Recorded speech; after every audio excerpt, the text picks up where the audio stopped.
Hello, dear friends, and welcome to a brand new detective mystery. I'm Edward, your host, and I'm so glad you're here with me tonight. The fire is lit, the kettle has just gone quiet, and a fresh puzzle is waiting for us. Clues, secrets, and one quiet truth hiding in plain sight. So settle in, get comfortable, and see if you can solve it before you drift off to sleep. Enjoy the story. Chapter 1. Otto Kessler sent me this one in his impossible copperplate hand, every comma exactly where it belonged, as though even his punctuation kept regular hours. I have read it by my own fire, an ocean away from his, and I pass it on to you now the way he set it down, quietly and in order. The clocks came awake in the order Otto Kessler had taught them, 4 years running and longer than that in memory. Youngest first, oldest last, as though age itself had earned the right to wait. He moved along the shelf with his father's key, unhurried, and one by one the small mechanisms took up their private conversations, tick answering tick, until the whole shop hummed like a room full of polite arguments nobody meant to win. Outside, right on his own schedule, the L came around the bend above East Larch Street with its long iron sigh, and the window glass shivered its agreement. He liked this hour best. Before the door was unlocked, before the day's noise arrived to argue with the shops, there was only the winding and the grey light finding the brass, and Pendle asleep beneath the workbench with his chin on one paw, dreaming, by the look of his ears, of something that required chasing. Otto set the last small carriage clock ticking, checked it a moment against the gold hunter warming in his waistcoat pocket, and was satisfied.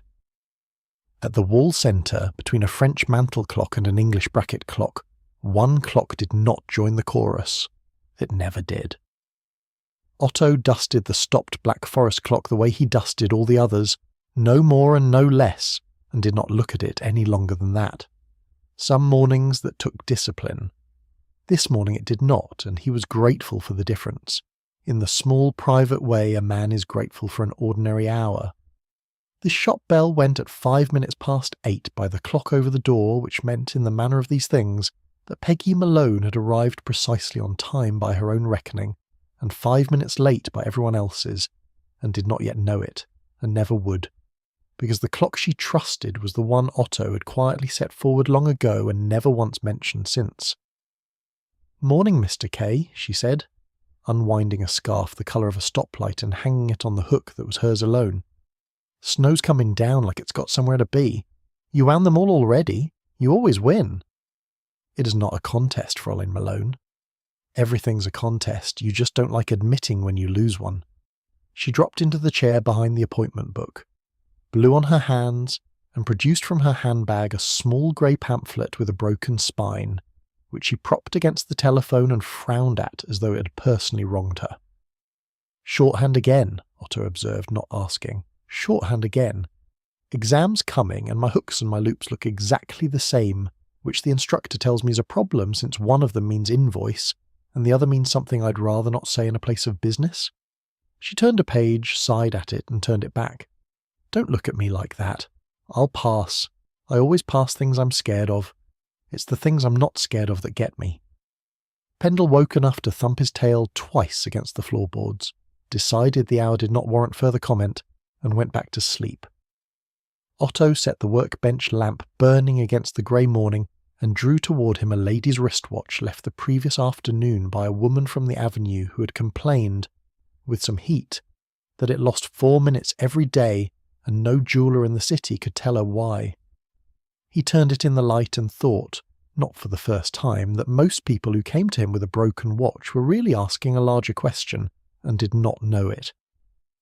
The wall between the shop and Lindemann's delicatessen was thin enough that the morning's argument came through it whole.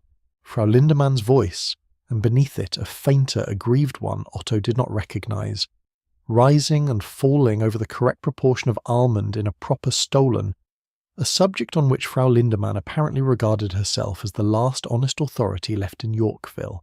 A door somewhere slammed, not hard. A moment later the shop's own door opened instead. No bell this time, only a draught of cold air and the smell of snow, and Frau Lindemann herself came through it with a covered plate, and an expression that dared anyone to ask. "Strudel," she said, setting it down beside the appointment book without being asked whether anyone wanted strudel. "It came out wrong. You will eat it." She glanced once at Peggy's pamphlet, once at Otto's lamp, grunted as though both met with reluctant approval, and left as briskly as she had come, already composing by the set of her shoulders the next line of her ongoing war with the bakery on 2nd. "She does that with the good ones too," Peggy said, lifting the plate's edge and inhaling with real reverence. "Nothing's ever wrong with these. I've decided not to tell her. A wise policy, Fräulein Malone." The morning went on in its usual unremarkable procession. The wristwatch opened and its trouble found. Small and mechanical and entirely explicable. A boy from the corner sent up by his mother with a mantel clock that only needed setting straight, not repairing, which Otto did for him without charge and without saying so. Manny's paper delivered at 7:59 as it had been delivered every working day since before Peggy had been hired. The snow thickened outside the window, softening East Larch Street into something that might have been any street, in any winter, in any year that did not care to be named. It was a little past the half-hour after 9 when a shape filled the pebbled glass of the back door, hat-brim dark with snow, and did not knock so much as announce itself by standing there. Otto knew the shape before the door opened. Pendle knew it too, and did not bark, which was his own kind of greeting. Kessler! Detective Brennan came in stamping snow from his shoes, a paper bag of something from the automat forgotten and unopened in one hand. He looked, Peggy would say later, like a man who had already had a very long morning and expected the day to lengthen further. "Sorry, I know it's early for trouble." "There is no early or late for trouble, Detective Brennan. Only for breakfast." Otto set down his loop. "Sit. Tell me." Brennan did not sit. He told it standing, the way tired men often did, in the order it had reached him rather than the order it had happened. A charity masquerade the night before, out at the Edelweiss Hall in Yorkville, the Guild's annual affair, half the neighbourhood in costume and the other half serving punch. A treasurer named Julius Bauer, well liked, meticulous with the books, found that morning by the caretaker in the little office off the main hall, the raffle cash box gone with him. A guest who thought she'd glimpsed somebody in one of the tableau's clown costumes going down the service stairs in a hurry, sometime after 9. The stage manager's log, which Brennan mentioned almost as an aside, a small odd fact tossed in with the rest, showing that the last of the 5 costume dancers had come in a full minute behind his cue that night, for no reason anybody troubled to explain. "Funny thing to even notice," Brennan said, "the night a man died. But that fellow running the costumes keeps his log like you keep your watches, minute for minute." He rubbed his eyes. "Anyway, it's not sitting right with me, Kessler. A cash box goes missing, that's a simple story. I don't like simple stories much anymore, not since I started coming through this door." Peggy had gone very still over her shorthand pamphlet, pencil forgotten. Pendle, sensing the change in the room's weather better than either of them, rose from beneath the bench and came to stand at Otto's knee, solemn as a small grey judge. Otto looked at the wristwatch he had just finished, its trouble small and solved and already behind him, and then at the paper bag still unopened in Brennan's hand, and understood that the day, which had begun so precisely in order, was about to ask him to put something else in order instead. "Fräulein Malone," he said, "your coat, I think, and mine." He reached for his hat. "We will go and see Detective Brennan. What an honest hour looks like when somebody has tried to steal a minute from it." Chapter 2. Brennan's car smelled of wet wool, and the automat coffee nobody had drunk, and it covered the short distance to the Edelweiss Hall in a matter of minutes, the tyres finding their way through streets gone soft and unfamiliar under the night snow. Peggy sat in the back with her notebook already open on her knee, though she had written nothing in it yet, and watched the shop fronts slide by, each one wearing its own thin white shoulder of snow like a fur nobody had asked for. "Nobody's touched much," Brennan said, mostly to the windshield. "I made sure of that. Once I saw it wasn't going to be simple. Caretaker's the one who found him. Fellow named Edwin Marsh. He's been steady enough considering." The hall itself sat back from the street behind a low iron fence gone soft-edged with snow. A plain brick building that in ordinary weeks hosted rummage sales and choir rehearsals, and now, in the flat morning light, looked faintly embarrassed by what had happened inside it. The banner strung over the entrance still read, in cheerful looping letters, the Guild's midwinter masquerade, and beneath it a paper lantern had come loose in the night's wind and hung by one string, turning slowly, as though it alone had not yet heard the news. Inside, the party's leavings had not been swept away, only stepped around. Streamers drooped from the rafters in long defeated curves. A 3-tiered punch bowl stood empty and slightly askew on its table, and someone had set a chair upright in the middle of the dance floor and then apparently forgotten what they meant to do with it. The little stage at the far end, where the tableau must have performed its finale, still wore its painted backdrop of a starlit circus tent, gaudy and silent in the morning light. Otto stood a moment taking in the whole of it, the way a man reads the first page of a book to learn what sort of book it means to be. Edwin Marsh met them near the cloakroom door, a broad, tired-looking man with a caretaker's economy of movement, his shirt collar showing a faint smoky smudge along one edge and one knuckle wrapped in a handkerchief gone grey at the fold. He answered Brennan's introduction with a short nod and offered Otto his good hand. "Mr. Kessler, heard of you, around the quarter." His voice was low and even. "I came in about 7 to lay the fires and start the cleaning up. Found the office door standing open when it ought to have been locked. Found Mr. Bauer just inside it." He did not elaborate further, and nobody asked him to. "The doctor came and went by 9. I've kept everybody out since, best I could." The small office sat just off the main hall, and it was in its way the most ordinary room in the building. A plain desk, a wall of filing boxes, a coat stand, a single window gone grey with the morning. It was orderly except where it was not.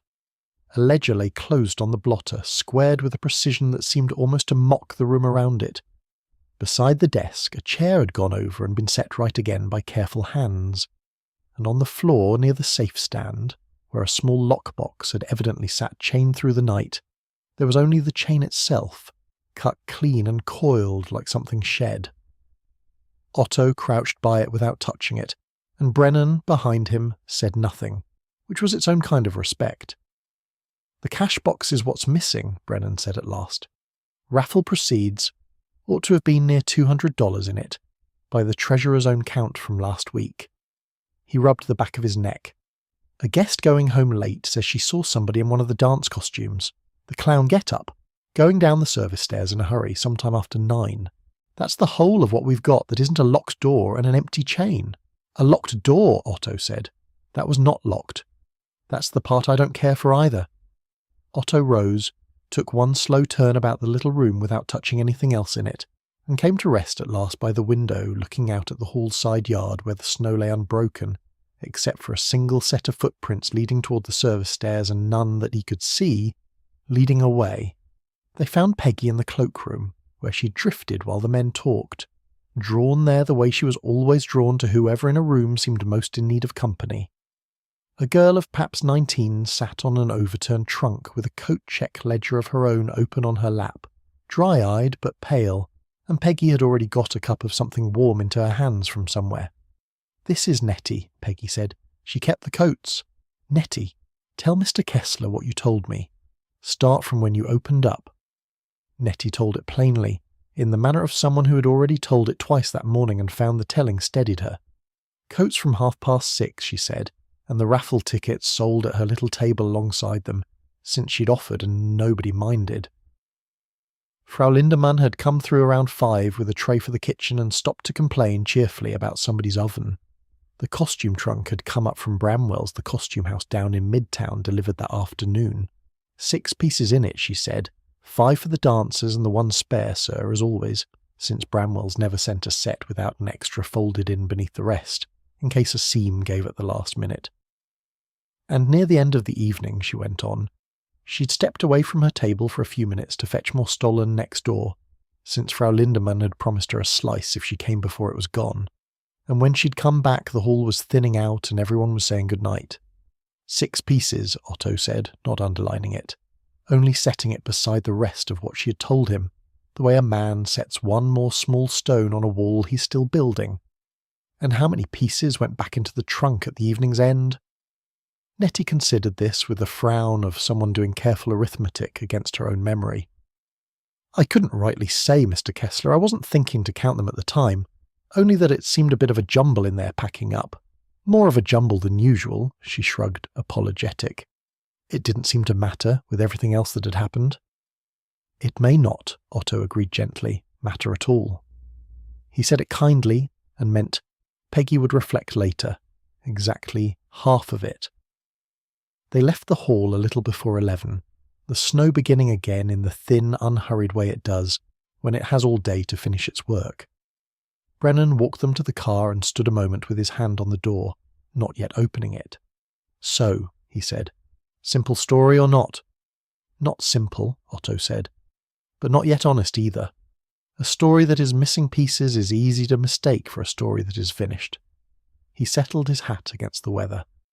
I should like the treasurer's books, Detective Brennan, when your people are done with them, and I should like to know a little more about a costume trunk that cannot decide this morning how many clowns it held last night. Brennan looked at him a moment, the way he sometimes did when he suspected Otto had already arrived somewhere he himself had not yet started for, and said only that he would see what he could arrange. It was not until they were most of the way back to East Larch Street watching the snow thicken over the windshield that Peggy asked quietly whether 5 costumes and 1 spare could really add up to anything at all. And Otto, looking out at the whitening street, said only that in his experience and spares very rarely stayed spare for long. Chapter 3. Frau Lindemann was waiting for them before they had even got their coats off, which was, Peggy said afterward, a kind of magic she had stopped trying to explain. She had heard everything already, the way the quarter always managed to hear everything before the people who had lived it were finished living it, and she delivered her opinion of the whole affair over a plate of seed cake nobody had ordered. Poisoned, she pronounced, meaning the rival bakery's stolen, not the treasurer, and only slowly clarified that she did not in fact suspect the bakery on second of murder, only of underhandedness with the almond paste, and that the two subjects had simply arrived in her mind at the same moment and refused, out of respect for the dead, to be separated. A man like Mr. Bauer, gone, and that woman still selling her stolen at a nickel under mine like it's a kindness. I have half a mind to march over there myself. She set the plate down with the finality of a gavel. Eat something, Mr. K. You think better with sugar in you. I have always said so. Otto ate a slice because refusing Frau Lindemann cost more than it saved, and it was not yet noon when the telephone rang with Detective Brennan on the line, saying the guild's people had gathered back at the hall to sort through the raffle prizes and settle accounts with the costume house, and would Otto care to come and put a few questions to them while they were together and inclined to talk. The snow had thinned to a fine, patient sifting by the time they reached the Edelweiss Hall again, and it was Peggy, buttoning her coat against the wind off the street, who noticed the young man loitering near the delivery door with a notebook held close against his chest, the collar of his coat turned up past his ears. He was writing something, or pretending to, and when he caught her looking, he ducked his head and moved off around the corner of the building with the particular haste of a man who was somewhere to be, and had, until that moment, been in no hurry to get there. That's the 3rd time I've seen somebody like that this week, Peggy said. Well, not him exactly, but somebody, notebook, hanging about. She frowned after him. Reporter, maybe? Or somebody's nosy nephew? Perhaps, Otto said, and noted the young man's grey scarf and his ink-stained fingers, and set the whole small fact aside, the way he set aside most things at first to see whether it would come looking for him again later. Inside, the hall had been tidied since the morning. Streamers gathered into a sad heap by the stage, and a long table near the punch bowl had been given over to the business of the day. Unclaimed raffle prizes, a ledger of ticket stubs, and a costume trunk standing open with its lid thrown back like a mouth caught mid-sentence. Agnes Pruitt presided over the table the way she seemed to preside over most rooms she entered, a tall, correct woman in dove grey, who greeted Otto with a handshake exactly as warm as manners required, and not a degree warmer. "Mr. Kessler, I understand you're some manner of consulting expert." The word came out with the faint distaste of a woman describing a stain. "I hope you'll forgive us if we find it difficult to be sociable. This guild has never lost a treasurer to anything worse than old age before. I would think less of you, Mrs. Pruitt, if you found it easy." That seemed to satisfy her more than sympathy would have, and she returned, somewhat mollified, to counting raffle stubs against a list, remarking once, to nobody in particular, that at least the accounts would be straightforward this year, since Mr. Bower never left a column unfinished in his life. Nettie had come back to her old post at the coat-check table, more out of habit than duty, sorting stray gloves into a shoebox with the quiet application of someone glad of something small to do with her hands. She looked up long enough to give Otto a shy nod, and Peggy went to sit with her a moment, and came back a minute later with nothing new to report except that Nettie had slept badly and meant to go to church about it. It was Rosalind Fenwick who came forward properly, a bright, red-eyed young woman with her sleeves pushed back and a determined set to her shoulders, the look of someone who had decided that being useful was the only acceptable answer to grief. "Ros," she said, shaking Otto's hand firmly, "I ran the evening, the tableau, the raffle, all of it. I keep thinking if I'd only scheduled things differently." She stopped herself, visibly, and pressed on in a brighter voice. "He was in wonderful spirits, you know, right up until. We were going over the running order together 7:30 or thereabouts, and he told me, plain as anything, there's a stitch out of place. I'll have it seen to before the night's done. I thought he meant the costumes. He was forever fussing over the smallest things looking exactly right." Her eyes filled, briefly, and she blinked it back with the same brisk determination she seemed to apply to everything. "I didn't think anything of it. Why would I?" "You would not," Otto agreed gently, "unless you already knew what a stitch was." She looked at him a moment as though the sentence had not quite landed, then nodded, uncertain, and went back to her list of prizes. Theodore Hollis arrived not long after, stamping snow from his boots and looking, for a showman, remarkably subdued, come to collect Bramwell's trunk and settle the account. He was a broad, cheerful man ordinarily by the set of his face, though today the cheer sat on him awkwardly, like a coat borrowed for the weather rather than worn by choice. "Terrible business," he said more than once, to no one in particular, and set about folding costumes back into the trunk with the careful, practised hands of a man who made his living keeping track of things other people forgot to. "I run a tight cue sheet, Mr. Kessler, I don't mind telling you, minute for minute, same as you'd want from a clock. Makes it worse, somehow, that a night I ran so clean should end like this."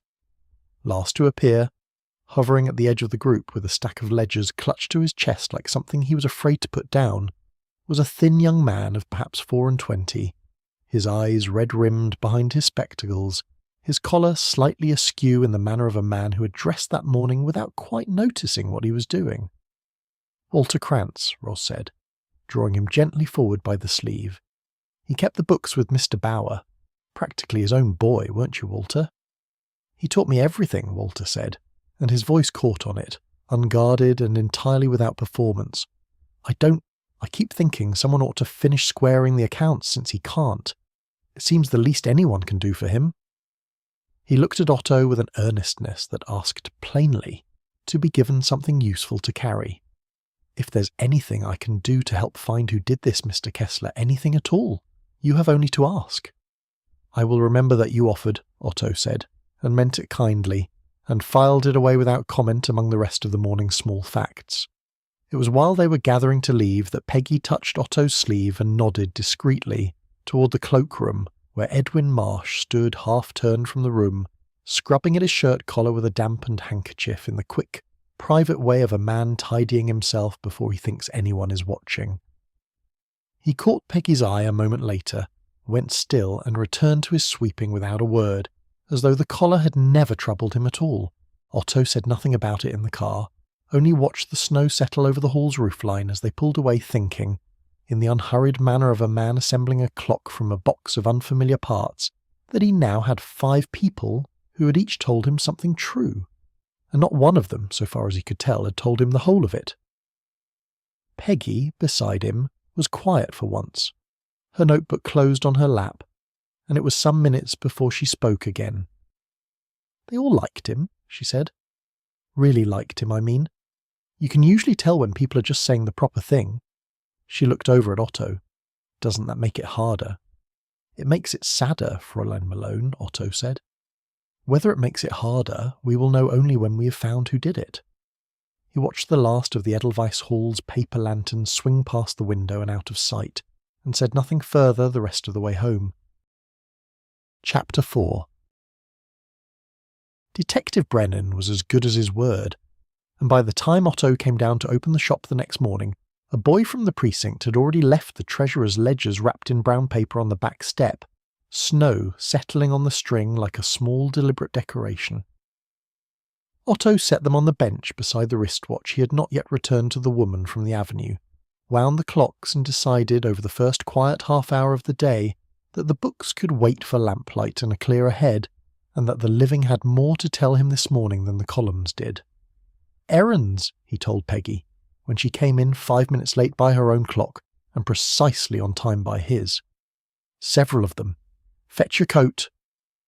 The ride down to Midtown took the better part of half an hour, the L swaying above streets grown grey and businesslike with the ordinary Tuesday traffic of delivery trucks and hurrying clerks, and Otto stood with his father's watch open in his palm for most of it, timing the run the way he timed every run, out of habit rather than need. 2 minutes lost past the bridge, he said, half to himself, snapping the watch closed as they came into the station. "Somebody ahead of us is also late." Bramwell and Sons, costumers, occupied 3 narrow floors above a milliner's, and the air inside smelled of dye and dust and old velvet, racks of costumes marching away into the gloom like a very patient regiment. Somewhere overhead a sewing machine rattled along at its own steady clip, and a boy went by with an armful of tin swords, and Peggy paused at a rack of feathered masks long enough to try one against her face in a mirror and pronounce herself, gravely, not built for a life of crime.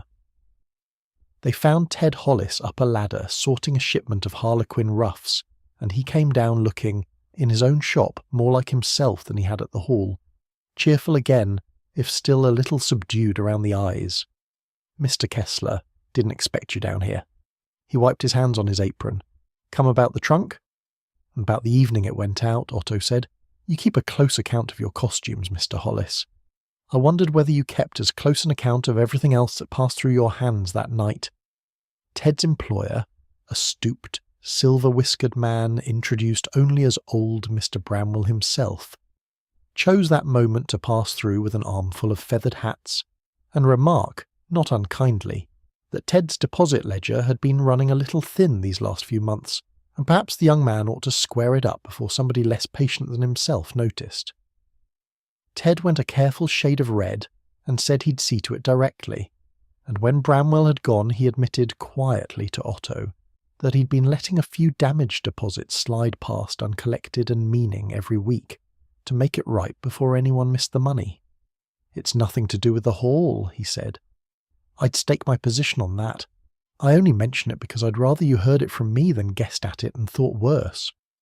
"I am obliged to you for the honesty," Otto said, and meant it, and asked, in the same even voice, whether Ted had handled the raffle cash box at all that evening. "Once," Ted said without hesitation. "Held the key a minute or two before the finale, just to check the box was still where the committee left it. Part of running a tight house, Mr. Kessler. You check your props are secure before the curtain, same as you check a chain before you trust it."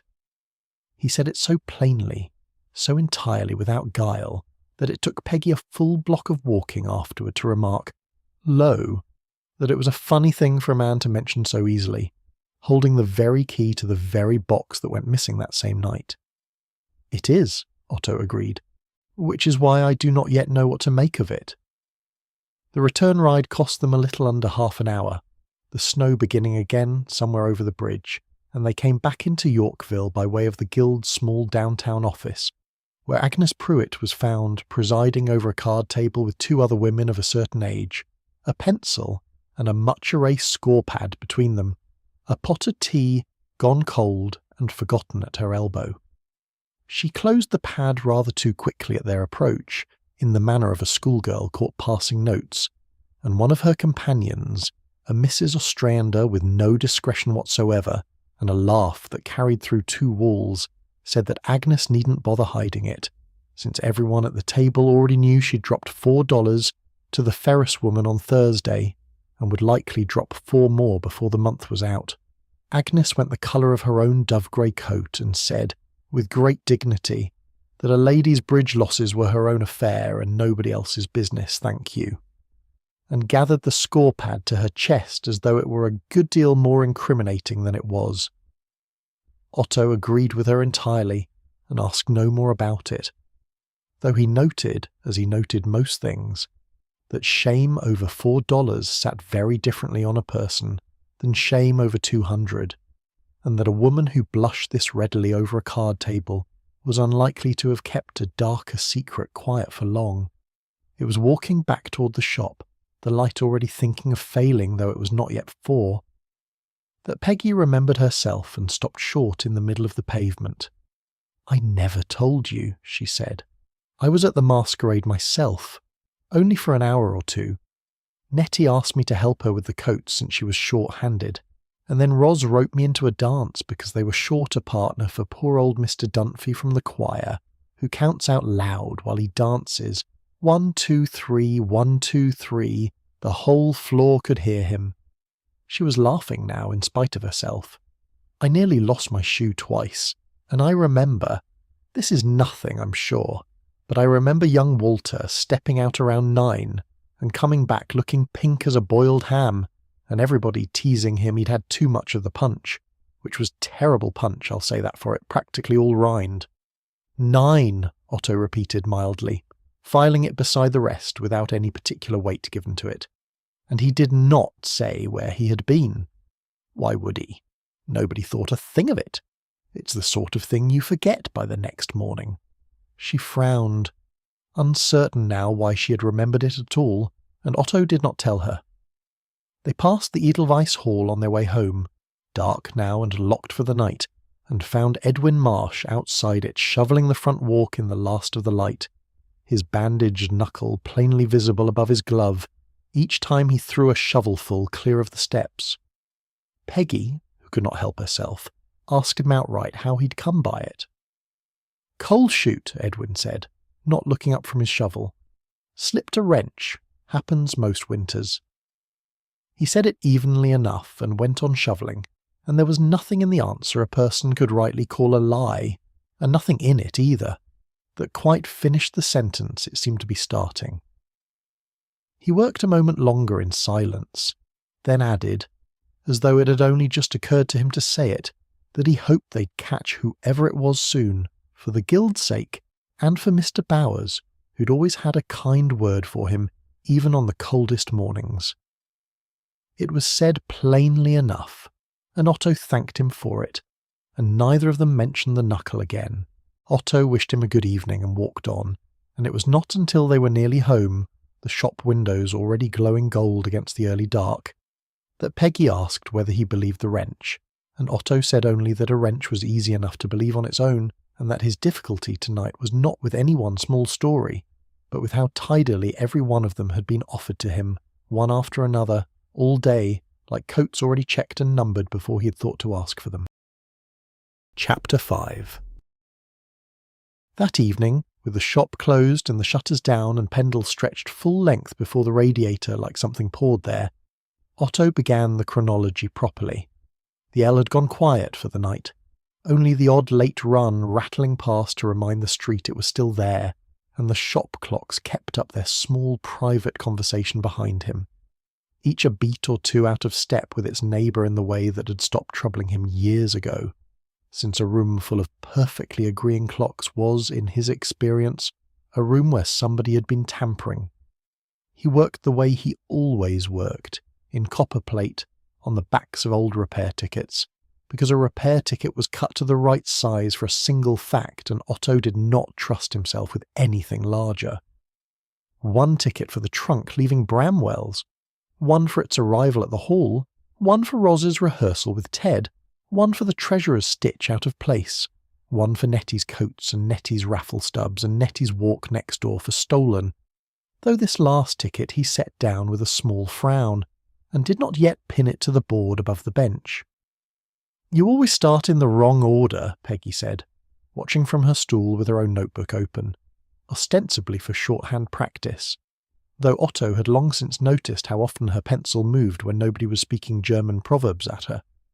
"The important ones always last." "The important one is never last, Fräulein Malone. It is only unrecognised, and so it goes wherever there is room." He pinned the tickets to the board in the order the day had given them to him, not the order that made a tidy story, and stood back to look at the grid of small white rectangles the way another man might look at a difficult chessboard. "A chronology that arranges itself to please the eye," he said, half to himself, "is usually lying to somebody, most often to the man who built it." The telephone rang while he was still pinning, and it was Detective Brennan, his voice thinned by the wire and by what sounded like a very long day. "Thought you'd want to know how the wind's blowing down here," he said. "Captain's leaning toward an outsider, somebody who slipped in during the crowd, grabbed a costume off a chair to move around unnoticed, panicked when Bauer caught him at the cash box and ran. Clean story. Fits the clown on the stairs. Fits the missing money." He paused. "Doesn't fit anything else, but that's never stopped a captain before." "And the argument," Otto said, "between Mrs. Pruitt and the treasurer." Brennan made a sound that was not quite a laugh. You already heard about that. "I had not. You have just told me. One of the raffle girls remembers it. 7:30 near the punch table. Mrs. Pruitt and Bauer going at it pretty sharp over money by the sound of it, before they both remembered where they were and put their smiles back on." Brennan sighed down the wire. "Doesn't mean anything by itself. Every committee argues about money, but it's the kind of thing that'll matter to a jury if it ever comes to one, and I'd rather you heard it from me before you heard it from somebody with less patience for the woman." Otto thanked him, hung up the earpiece with the particular gentleness he gave to things that had just delivered him an inconvenient fact, and pinned a new ticket to the board. 7:30, Pruitt and Bauer, sharply, over money. He did not pin it near the top, and Peggy, watching him choose its place with such evident care, asked why a fact that seemed to matter so much to the captain mattered so little to him. "It matters a great deal," Otto said. "It is only that it answers a question nobody has properly asked yet, and I make it a rule never to hang an answer where the question has not yet arrived to meet it." Frau Lindemann arrived the next morning before the shop was properly open, letting herself in through the connecting door with a covered dish, and an expression that meant the war on 2nd Street had entered a new and serious phase. "She has put marzipan in it," she announced, setting the dish down with the solemnity of a general reporting a border incursion. "Marzipan in a stolen," as though almond paste and marzipan were the same thing, as though anyone with a tongue could not tell the difference. She drew a breath to continue, and Peggy wisely poured her a cup of coffee before she could gather momentum, which slowed her only slightly. "My mother's mother did not put marzipan in her stollen, and her mother before her did not, and I do not intend to be the Lindemann who breaks 4 generations of good sense over a woman on 2nd Street who cannot tell fruitcake from a proper loaf. I have made 3 batches this week to prove the point. 3. I very nearly missed the masquerade's tableau entirely, running back and forth with trays, and I would not have missed that for the world. I stood right at the kitchen door to watch it, just before the dancers came out for their big number, because Nettie had come for a slice not 5 minutes before, and I wanted to see what all her running about had been in aid of. Otto, who had been half attending to a lady's watch and half to Frau Lindemann's war, set the watch down entirely. "Nettie came for a stollen just before the tableau's finale," he said, not quite a question. "Not near the evening's end. Long before the end. The dancing went on for an hour after that, at least, maybe more." Frau Lindemann looked faintly puzzled to be asked. "Why? Does it matter when a girl eats her cake?" "Very possibly not," Otto said. which was by now a sentence Peggy had learned to distrust entirely. He went to the board above the bench and lifted the ticket he had set aside the night before. Nettie's walk for stolen timed in her own recollection to somewhere near the evening's close, and pinned it instead beside the treasurer's stitch out of place and beside the tableau's cue at 9:30, in a cluster that had not existed a moment before. She was not wrong to remember it fondly, Otto said, more to the board than to either of them, only wrong about when. People remember a kindness by how it felt, Fräulein Malone, not by the clock on the wall. It is one of the truest things about them, and one of the most inconvenient. He looked at the small cluster of tickets a long moment, the whole cluster no larger than a hand, and said nothing further about it, and Frau Lindemann, satisfied that her stolen had at least been useful to somebody, took her coffee and her grievance back through the connecting door to continue the war on 2nd Street without him. Peggy came to stand beside the board when the shop was quiet again, studying the tickets with the frown of someone trying to read a language she had only half learned. "You've moved her," she said, "Nettie, earlier." "I have moved nothing, Fräulein Malone. I have only stopped believing what a tired girl guessed, and started believing what a busy woman happened to notice while she was thinking about marzipan." Otto straightened one ticket by a fraction of an inch, though it had not, so far as Peggy could tell, been crooked. It is a very small correction. 5 minutes, perhaps less, moved from the end of an evening to somewhere nearer its middle. 5 minutes doesn't sound like much to build a murder on. It is not built on 5 minutes, Fräulein Malone. It is built on the fact that a girl who is sure of a feeling can be entirely unsure of a clock, and that most people never notice the difference between the two kinds of certainty. He looked out at the grey morning window, where the snow had settled overnight into a clean, unbroken white along the sill, and Pendle, who had followed the smell of stolen as far as the doorway, and no farther out of some private sense of decorum, sighed and settled himself across Otto's feet, as though the matter were now closed for the day. But I have learned, in this city, that the small corrections are the ones that are worth staying up for. Chapter 6. Otto took Pendle out at the usual hour, the same route he had walked every night for 4 years, snow or no snow, because a dog's evening did not care what a man's day had been, and because the route, as it happened, went past the precinct house. And Otto had never once corrected the coincidence. The snow had stopped for the moment, though the sky over the rooftop still had the flat, waiting look of more to come, and the street lamps threw down their small circles of gold at careful, even intervals, so that walking East Larch Street at that hour was rather like walking from one lit clock face to the next. Pendle went ahead at his usual grave trot, pausing at the usual corners for the usual reasons, and Otto, as he often did on these walks, began to talk quietly to a listener who never once suggested he was talking to himself. "A trunk," he said, "with 6 costumes in it, 5 for the dancers and 1 spare, because Bramwell's never sends a set without a spare in case a seam gives. Nobody troubled to count how many went back in." Pendle investigated a lamp-post with great seriousness and offered no opinion. A girl who is certain she walked next door for stolen near the evening's end, when in fact she walked next door for it a full hour earlier, just before the dancers took their places for the finale, certain of the feeling, mistaken about the clock. A man who held the key to a cash box for a minute or two before that same finale, and told me so as easily as a man tells you the weather, which is either the most honest thing I have heard all week or the cleverest. He paused at the corner to let Pendle finish his business and went on walking. A caretaker with a bruised knuckle and an answer that fits the bruise, but does not quite fit the way he gave it to me. A young woman who remembers her employer's last ordinary sentence to her. A stitch out of place, he told her, to be seen to before the night was done, and never once wondered, until I asked her to, what a man like that meant by a stitch. A young man who stepped away from a dance floor at 9 and came back pink as a boiled ham, and nobody thought a thing of it, because nobody ever thinks a thing of a young man and too much punch. And a respectable woman who argued sharply with the treasurer over money, 7:30 by the punch table, and put her smile back on before anyone but a tired raffle girl noticed. He stopped walking a moment under one of the lamps and looked down at Pendle as though the dog might at any moment produce the one fact that made the rest of them behave. "None of it is a lie, Pendle. That is what troubles me. A liar leaves a seam you can find with your thumb.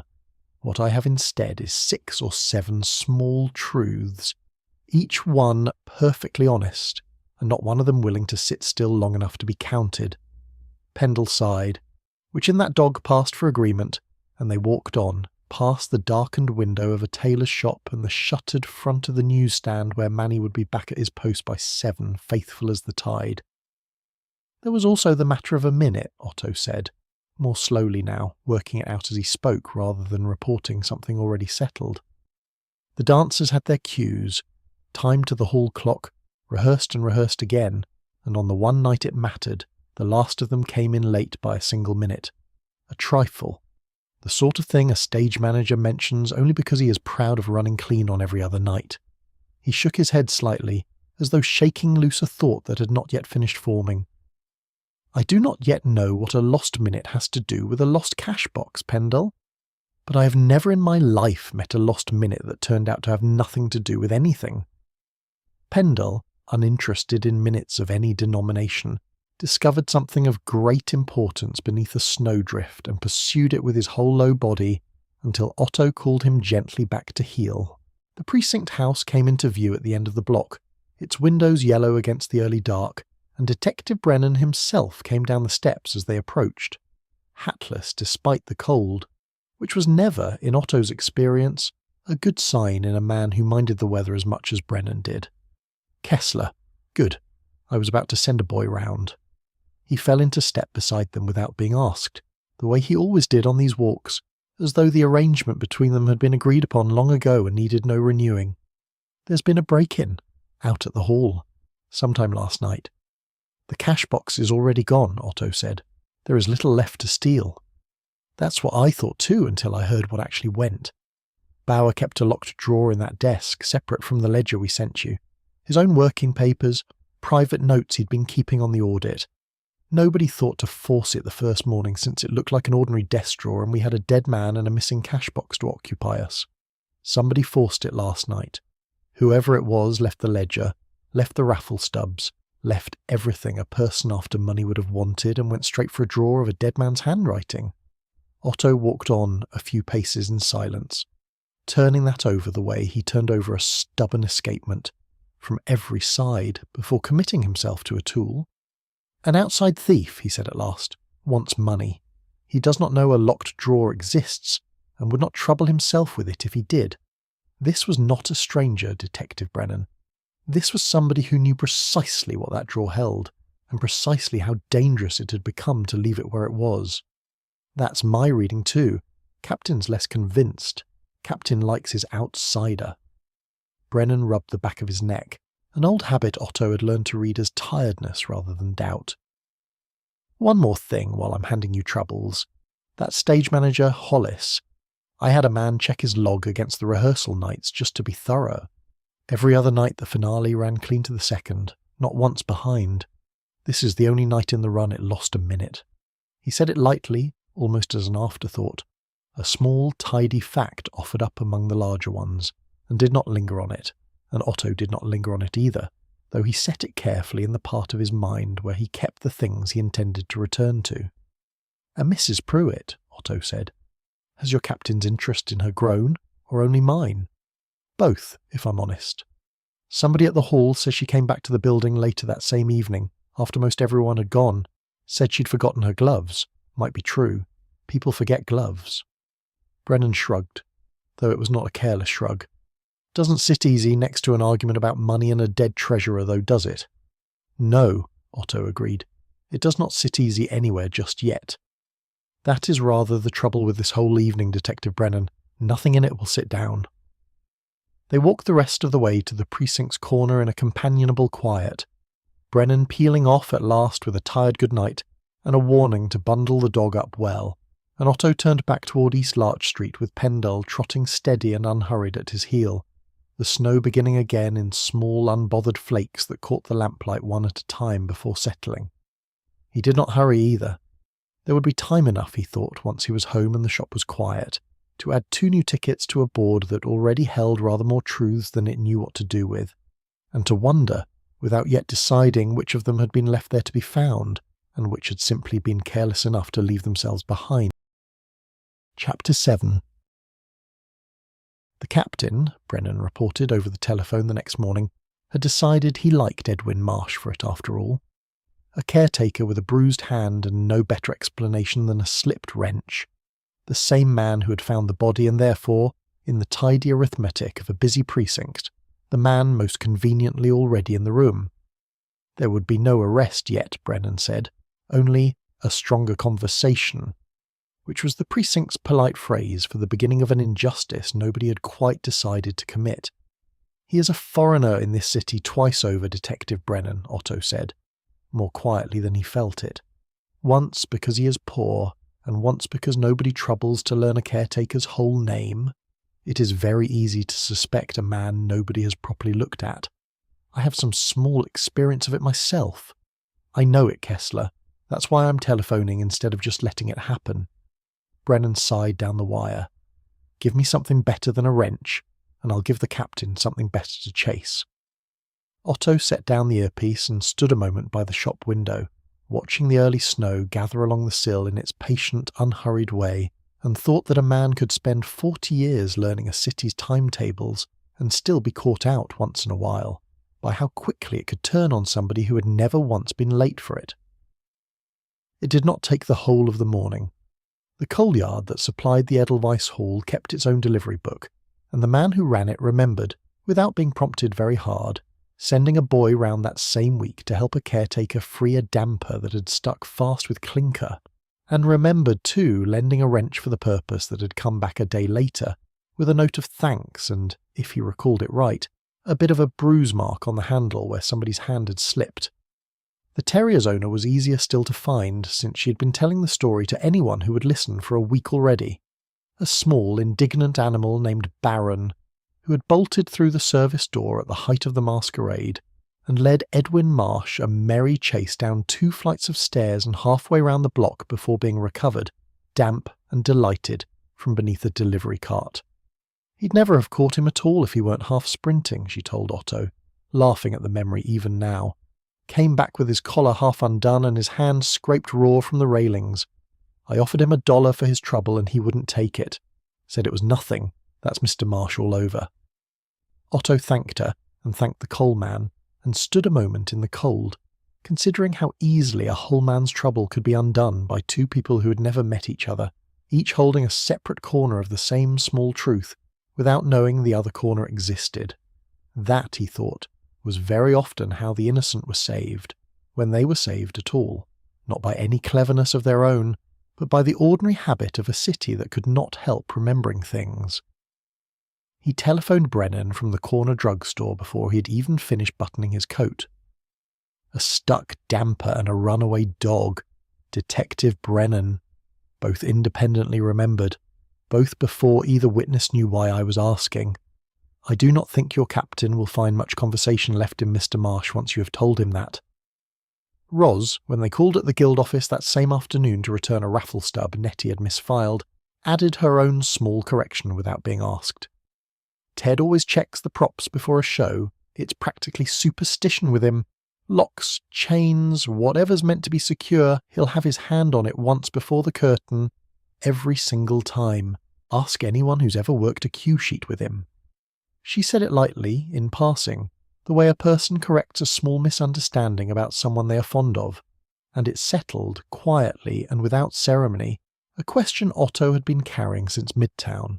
It was on their way out in the little vestibule where the coats hung that they very nearly collided with a thin young man in a grey scarf, ink still faintly staining 2 of his fingers, who had clearly been working up the nerve to come in for some minutes before they opened the door on him. "Mr. Kessler," he said it fast before his courage could leave him.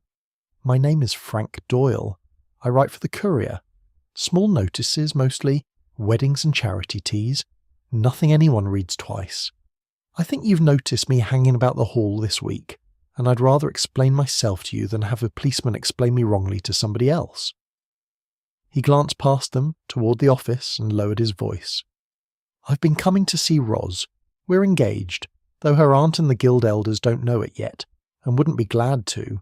Her family being what it is, and mine being Irish and nothing besides.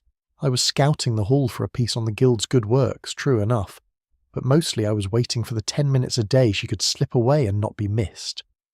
Ros appeared in the doorway behind him, caught between mortification and relief at being caught at all, her hands twisting a raffle stub she had clearly forgotten she was holding. "I meant to tell someone eventually," she said, half to Otto and half to the floor. "It only never seemed the right week, what with everything. It still doesn't seem the right week, if I'm honest, and I don't know that there'll ever be one that suits the guild better." There was a short, unhappy silence before Peggy, who had never in her life been able to leave an unhappy silence alone, said only that it was the least romantic and most sensible engagement she'd heard of all year, and that somebody ought to buy them both a cup of coffee before they froze to death arguing about it in a coat closet. "I am not the guild's elders, Fräulein Fenwick," Otto said gently, "and I have no wish to be. What you have told me explains a young man with a notebook. It does not, so far as I can see, explain anything else, and I am obliged to you both for closing a question I no longer need to ask." He inclined his head to Frank Doyle, with the particular courtesy he reserved for people who had done a brave, small, unnecessary thing simply because it was honest, and left them to their coffee. It was walking home, going back over the day's small closures, that Otto came to a stop on the pavement without quite meaning to. Not from alarm, but from the private settling weight of a man who has just noticed a shape he ought to have noticed sooner. Fräulein Malone, think back. When we first met Walter Krantz, what did he offer us? To help. Anything at all, he said.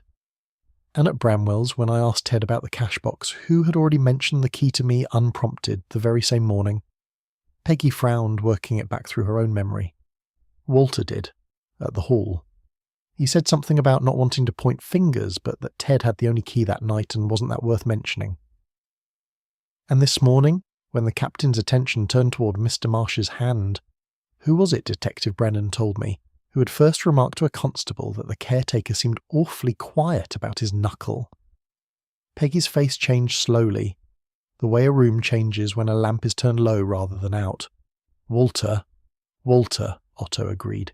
Each time so gently offered, so entirely in the spirit of a good boy wanting to help. One such remark is a kindness, 3 is a direction. He resumed walking, unhurried, though something in his pace had gathered a new and careful weight. "I do not yet accuse him of anything, Fräulein Malone. I only notice at last that every road he has pointed me down has led away from himself." Chapter 8. Chapter 8. A tidy ending. Mrs. Pruitt's gloves, it turned out, needed only a day to account for themselves. Nettie remembered handing them across the coat-check table herself, remembered too that Agnes had barely paused to pull them on before hurrying back out into the snow, in a temper about something, muttering that she still meant to speak to the caterer about his deposits before the week was out. The caterer, tracked down over the telephone, produced his own receipts without complaint, itemised to the last dinner roll, and the argument by the punch table resolved itself into precisely what it had always claimed to be. Two proud people disagreeing loudly about a bill neither of them wished to overpay, and nothing more dangerous than that. Agnes, informed she was no longer a person of interest, received the news with the particular mixture of relief and offence of someone who had never quite believed herself a suspect and was faintly insulted to learn otherwise, and told Mrs. Ostrander within the week that she had known all along it would come to nothing, which was not, strictly speaking, the same thing she had said at the card table. "So that's the lot of them," Brennan said when he came by the shop that evening, snow melting off his hat brim onto the counter in a small apologetic puddle. Marsh, Hollis, Pruitt, cleared clean, everyone, and the captain doesn't like it one bit, because a clean circle means his outsider theory is the only horse left in the race. He accepted the coffee Peggy poured him without being asked, and turned it slowly in his hands without drinking it. He's closing at Kessler, officially as of Monday, a thief who slipped in with the crowd, took a costume off a chair, panicked when Bauer caught him at the box and got clean away in the snow before anyone thought to stop him. Case stays open on paper in case the fellow's ever picked up for something else. But nobody's looking any harder than that. It is a respectable answer, Otto said. I do not think it is an honest one. Give me a better one by Monday and I'll carry it to the captain myself and take whatever grief comes of it. Brennan looked, for a moment, less like a tired policeman than like a man asking a favour of an old friend, which was, Otto reflected, very nearly the same thing by now. But I can't hold a case open on a feeling, Kessler. Not even yours. I don't either. But respectable is what the department can file, and honest is what you and I are still chasing, and those aren't always the same shape of thing. Brennan drank his coffee at last, all at once, the way tired men often finish things they have been putting off. The street's already decided it likes the thief story better than the alternative for what it's worth. Nobody wants to think it was somebody they danced with. The quarter, in the days that followed, settled visibly, gratefully, into the comfort of that explanation. Manny sold twice his usual papers reporting it, and read most of the good lines aloud to anyone slow enough to be caught at his corner. Frau Lindemann pronounced herself relieved on Edwin Marsh's behalf, and used the relief as an excuse to bring him a plate of something that had this time come out entirely right, on the grounds that a man who had been so unjustly suspected deserved better than a mistake, and the automat began setting his coffee down without his having to ask for it, the way the neighbourhood always seemed to manage a small fuss for someone it had quietly decided to be sorry about. Even the counter-talk turned, by the end of the week, from the treasurer's death to safer things. The weather, the coming thaw that never quite arrived, whether the L would ever fix the draft on the platform at the corner of Larch. It was, Peggy said, watching it happen from the shop window, rather like watching a pond freeze over a stone that everyone had agreed, by silent and general consent, not to remember was still down there. It was the guild's own tidiness that gave Otto his last clue, though nobody offered it to him as one. Walter came by the shop on the Friday to return the ledgers Otto had borrowed weeks before, the accounts now squared and re-squared in his own careful hand, a small sad monument to a young man determined to be useful, in the only language he had left for grief. Brennan had come along to collect a final statement for the file, a formality now more than an investigation, and asked, almost as an afterthought, whether Walter had gone on working in the office after the murder, in case anything further needed straightening. I never touched the books after supper, Walter said. Not that night, and not since, except to finish them properly for the file, which I've done now, as you can see. He said it plainly, easily, the words arranged with the particular neatness of a sentence that had been prepared rather than simply spoken, and Brennan wrote it down without a second thought and thanked him for his trouble. Otto said nothing at the time. Walter gathered his coat and thanked them both, again, for their patience with him through what he called, with real feeling, the worst weeks of his life, and left with the particular lightness of a man who believes a chapter has finally closed behind him. It was only afterward, alone at the bench with the lamp lit and the last of the day's light gone from the window, that Otto turned the sentence over the way he turned over every small, too careful thing, testing it the way he tested a gear for a tooth worn just slightly out of true, and noticed what a listener in a hurry would never trouble to notice, that a man who had never touched the books after supper had said nothing at all about before it. It was not a lie. Otto was quite certain, turning it in the lamplight, that it was not a lie at all, which was precisely what troubled him about it. Peggy found him there some time later, still turning it over, her own coat half off, and a fresh worry of her own written plainly across her face. The examination's Monday, she said, apropos of nothing and everything. Same day the captain's closing the case. I keep thinking if I fail my hooks and loops I'll at least have company being wrong about something that week. You will not fail, Fräulein Malone. Otto did not look up from the ticket in his hand. You have never once failed a thing you were frightened enough to prepare for properly. It is the things nobody warns you to fear that catch a person out.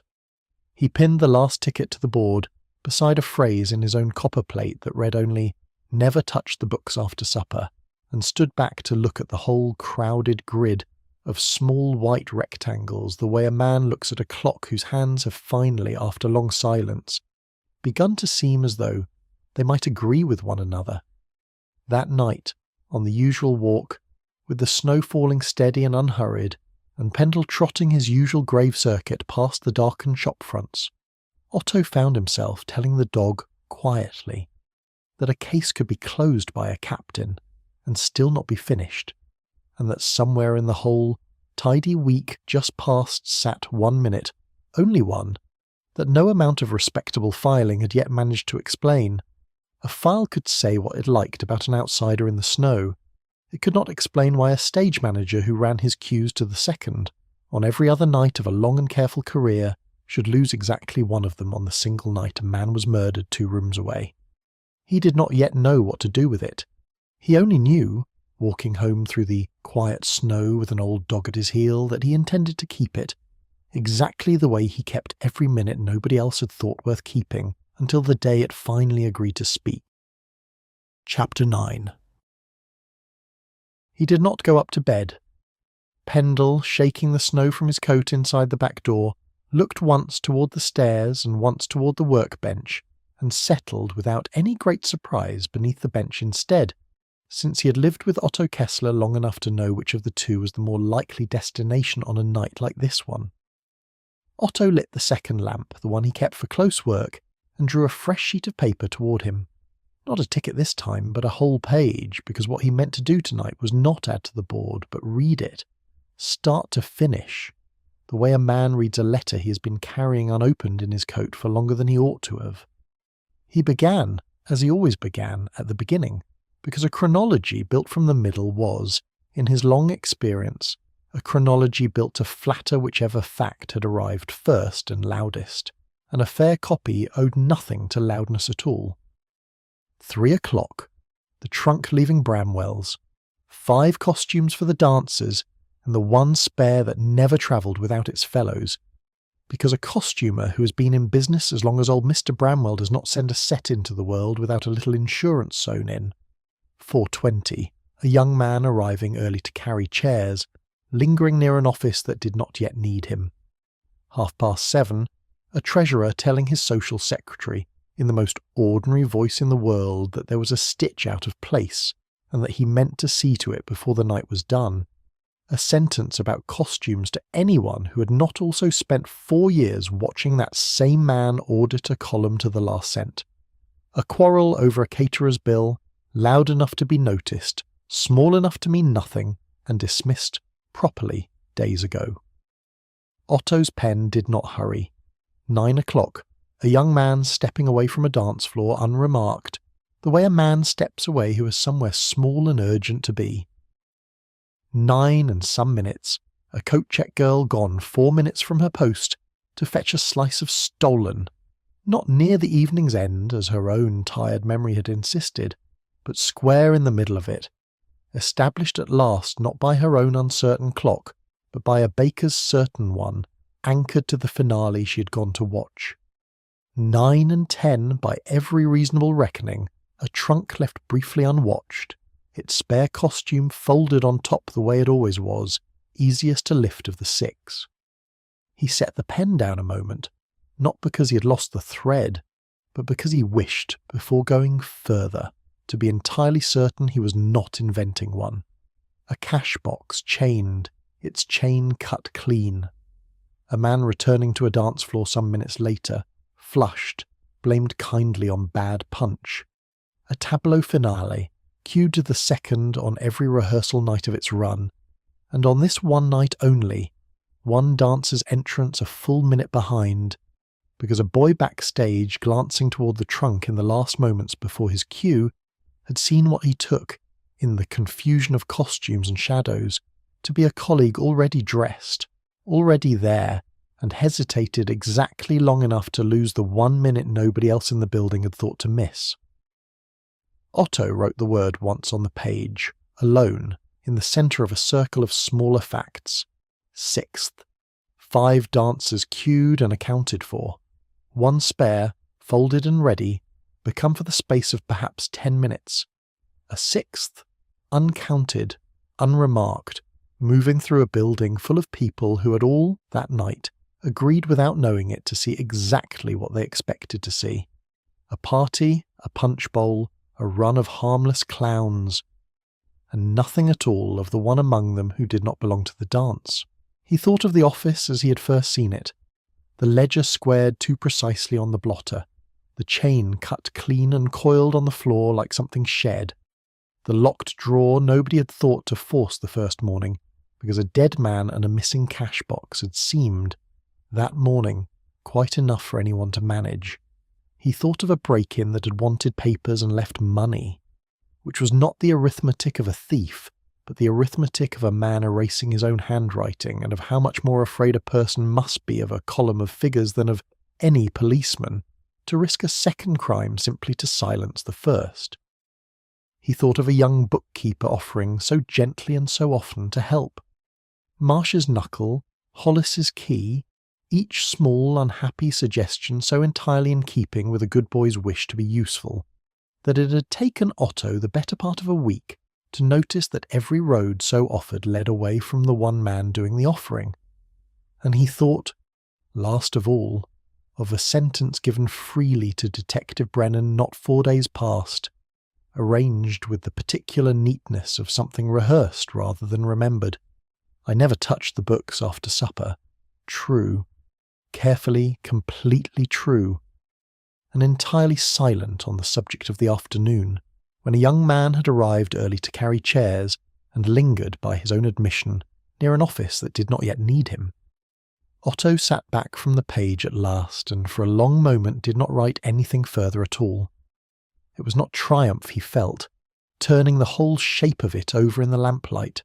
It was something nearer to the ache of a repair almost finished, the moment when a watchmaker, deep in a stubborn movement, finally sees where the fault has been hiding all along, and feels, before anything like satisfaction, a kind of sorrow for the small worn part that has been quietly failing the whole mechanism around it.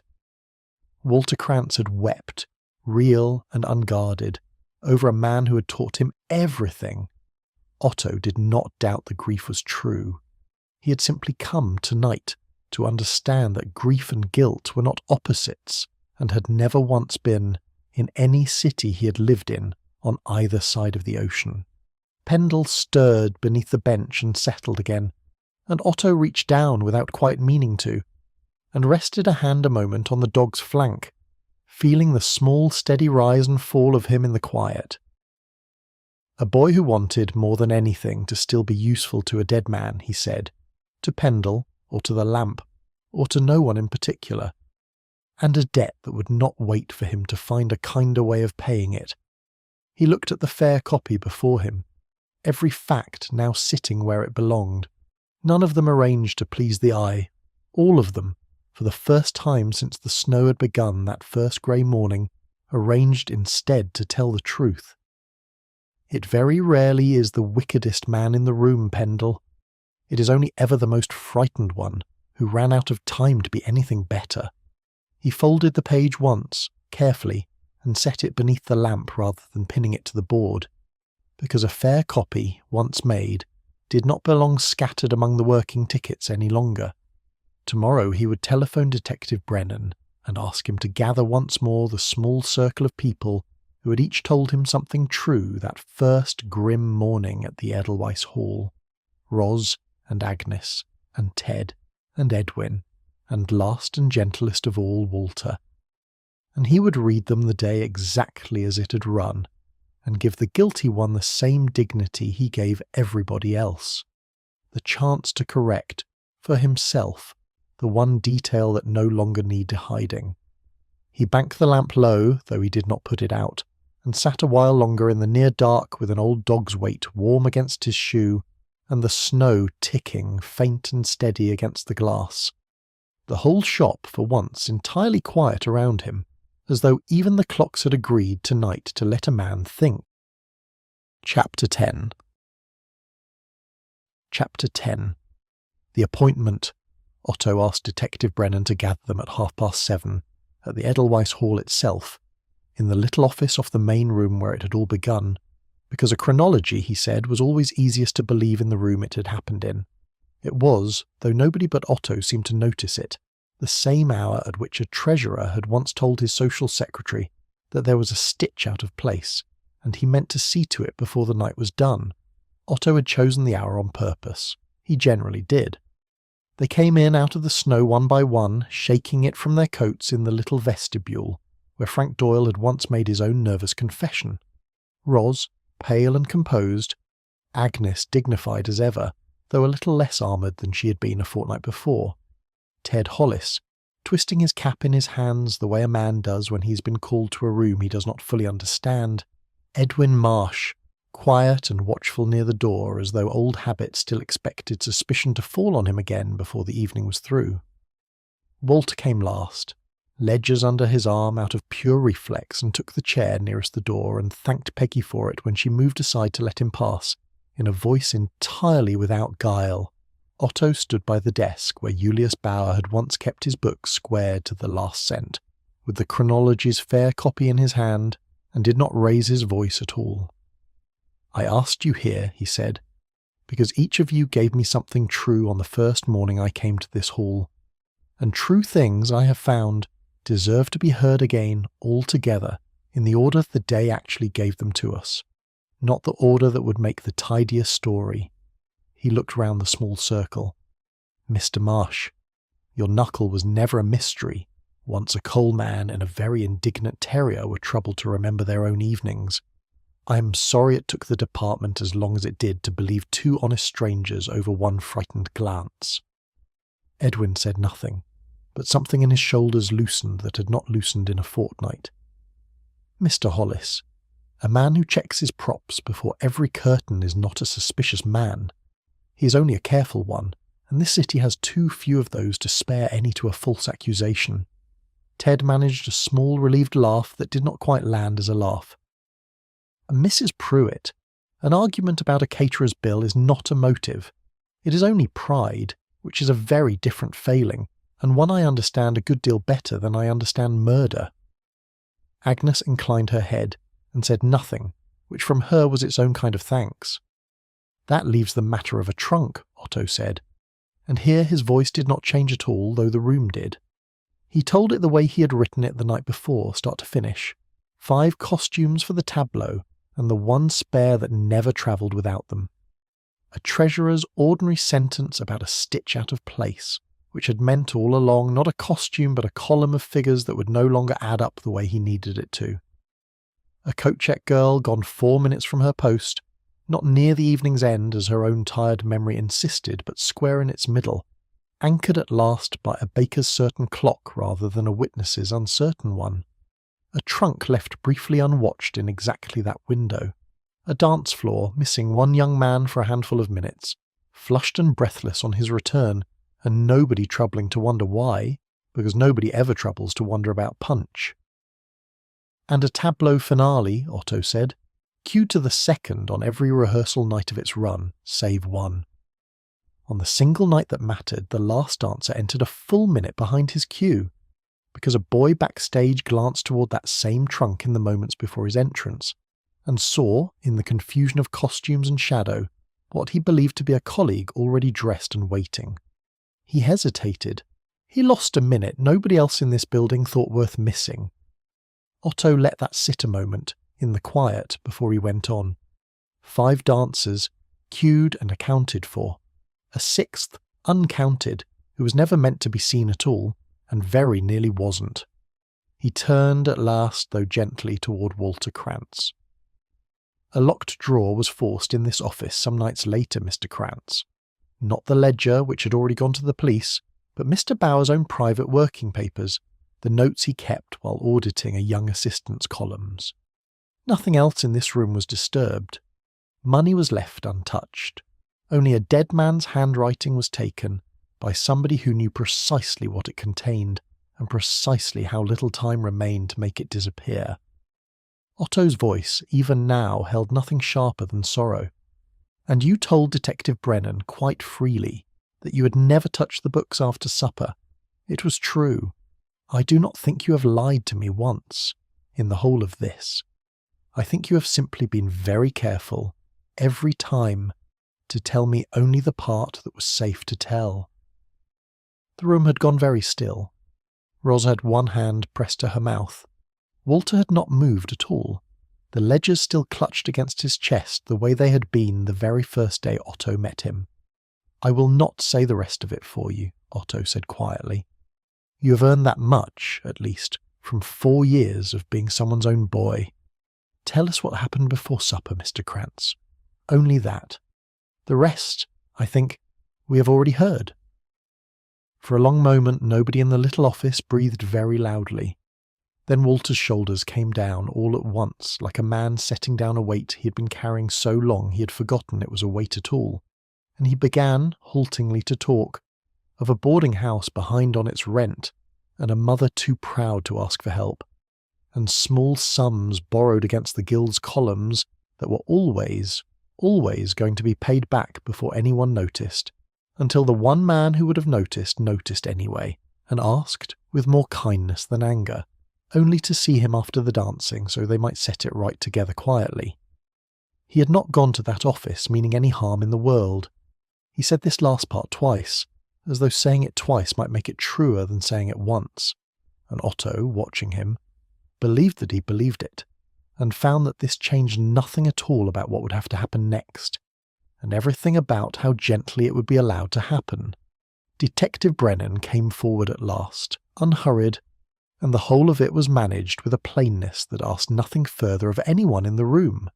No raised voices, no struggle, only a tired policeman's hand resting a moment on a young man's shoulder, and a young man going with him quietly out into the snow, past a guild he had loved and a treasurer he had loved more, toward whatever the courts would eventually call the whole sad shape of it. Roz wept once the door had closed, and Peggy went to sit beside her without being asked, an arm around her shoulders and nothing at all in the way of words, since some hours did not call for any. Agnes found, unexpectedly, that she had nothing prim left to say, and pressed a handkerchief into Roz's hand instead, which was, from a woman who guarded her dignity as carefully as Agnes Pruitt guarded hers, a kindness worth more than most speeches. Ted stood by the cold punch table a long while, turning his cap over and over, and said, finally, to no one in particular, that he had liked the boy. Everyone had liked the boy. That, Otto thought, watching them, was very nearly the whole of the trouble. Edwin was the one who thought, at last, to bank the little office's stove before they all went out into the weather, tending it with the same quiet competence he brought to every unglamorous task the hall required of him, as though some rooms simply needed looking after regardless of what had happened in them. Otto stood a while longer by the desk where it had all begun, the fair copy still folded in his hand, and thought that a solved case, whatever else it was very rarely the same thing as a happy one, and that the two in this city so seldom arrived together that a man learned after enough winters not to wait for both at once. Chapter 11. By the following Monday the snow had settled into the ordinary business of being snow, no longer news to anyone, and Yorkville had begun, in its patient way, to fold the whole sad business back into the shape of an ordinary winter. The guild held a quiet memorial service for Julius Bauer at the small church on the corner, well attended and entirely without spectacle, and the captain's file on an outside thief, which had been due to close that same Monday, closed instead on a truth nobody had particularly wanted, and everybody in the end was glad to have. Peggy came through the shop door at 5 minutes past 6 that evening. 5 minutes past 6 by her own clock, and precisely on time by Otto's, though she would never learn that, with her scarf half undone and her whole face lit like a window with a lamp just turned up. "I passed," she said it twice, the second time louder, as though the first attempt hadn't quite convinced even herself. "Every hook, every loop, the examiner said mine were the neatest in the room, Mr. K, the neatest, and I nearly told her I'd learned it copying somebody else's chronologies half the winter, only I didn't think she'd believe me. I never doubted it, Fraulein Malone. You never say anything you don't mean, which is very hard on a girl who likes to be told things twice." She dropped into her chair behind the appointment book, grinning at the ceiling, and it was some minutes before either of them said anything else, because some kinds of happiness did not require conversation to be complete. It was Frau Lindemann who brought the rest of the week's news through the connecting door, unable as ever to let good gossip cool before serving it. The guild elders, she reported, had taken the matter of Ros Fenwick's engagement about as well as could be expected of people who had spent a lifetime deciding who belonged and who did not, which was to say, badly at first, and then, within a handful of days, considerably better, once it became clear that Frank Doyle intended to write the kindest possible notice of the guild's midwinter masquerade for the Courier, mentioning every committee member by name and omitting, with great tact, the one detail the neighbourhood had already agreed among itself not to discuss in print. Ros had worn her ring openly to the memorial service. Nobody, so far as Frau Lindemann could establish, had said an unkind word about it within her hearing, which in Yorkville amounted to a public blessing. And the woman on 2nd Street, Frau Lindemann added, setting down a plate that had, once again, come out entirely by accident and entirely perfect, has taken up knitting instead. I understand her stolen was never equal to the trouble it caused her. She said this with the grave satisfaction of a general accepting an unconditional surrender, and left before either of them could ask whether the war had truly ended or merely gone into a long and comfortable truce. Ros and Frank came by themselves, later that same afternoon, before the light had gone entirely. Ros in her good coat with the ring plainly visible on her glove, Frank a half-step behind her, with the particular careful posture of a young man determined to make the best possible impression on people who'd already seen him at his worst. They had come, Ros said, only to say thank you, and to bring a small parcel of the guild's own thank you stolen made properly, she assured Frau Lindemann through the connecting wall in a voice pitched to carry, with almonds and nothing else. I keep thinking I ought to feel worse about how it ended, Ros admitted, turning a cup in her hands without drinking from it. And I do, some hours, but I keep feeling glad too in between about this part of it, and I don't know what to do with feeling both at once. You're not required to choose between them, Fräulein Fenwick, Otto said. Grief and gladness keep very different hours. It is only that they are sometimes obliged to share a room. He wished them both well and meant it, and watched them go back out into the early dark arm in arm, Frank's notebook, for once, left entirely at home. When the shop was quiet again, and Peggy had gone up to wash the last of the snow from her boots, Otto went to the wall at the centre of the room, where the clocks that did not run kept their long, patient silence beneath his father's brass key. He passed the Black Forest clock without pausing, as he always did, and stopped instead before a smaller piece a little further along the shelf, an old mantel clock painted long ago in the diamond motley of a harlequin, its face faded now to the soft, kind colours of something loved rather than looked at, silent since before Peggy had ever set foot in the shop. He carried it to the bench and set to work by lamplight, the way he had set every other stopped clock ticking before it, with the same unhurried patience whether the case behind it had taken an evening or a decade. The movement when he opened it was neither so simple as the trouble seemed to want, nor so difficult as its stillness had suggested, only old and a little neglected, and in need of exactly the kind of attention nobody had thought for years to give it. He worked the way he always worked, cleaning each small wheel and setting each pivot true before he trusted himself to move on to the next, unhurried, because a clock rushed back into motion rarely kept honest time afterward, and Otto had never yet met a shortcut that did not, sooner or later, present its bill. Pendle came and settled across his feet as he worked, as he always did, and the L went by outside with its long familiar sigh, and somewhere above them Peggy's footsteps crossed the floor and stopped, and did not come back down, which meant she'd fallen asleep before she had even meant to try.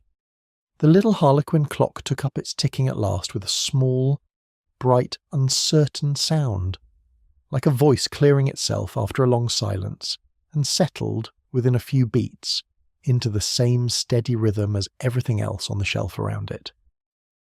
Otto took up his pen and in the same careful copper plate that had built the whole chronology, ticket by ticket, wrote one line on the small card beneath the clock's new place among the ticking ones. The mask hides the face, Fräulein, never the hour. He read it back once, satisfied, and set the pen down, and stood a while simply listening to the shop as it filled, clock by small clock, with the sound of a case that had finally properly ended.